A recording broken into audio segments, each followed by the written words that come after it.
Good evening mga kaibigan, mga kahabi. Ito nga pala yung first update ko sa aking mga gapi, balloon tuxedo koi. So ayan, medyo ano na sila, may kulay na sila. At siguro gender na rin dyan yung male at saka female. Pero hindi pa lahat. Yung iba lang. Ito, tingin ko male to. Yung iba, ewan ko lang kung anong gender ang mga yan.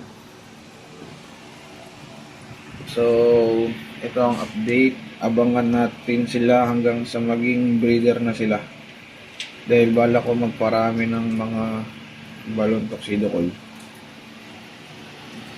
Ito, nakasalang na yung bagong male. Pero anak niya kasi ito eh. Yung female. Anak niya yan eh.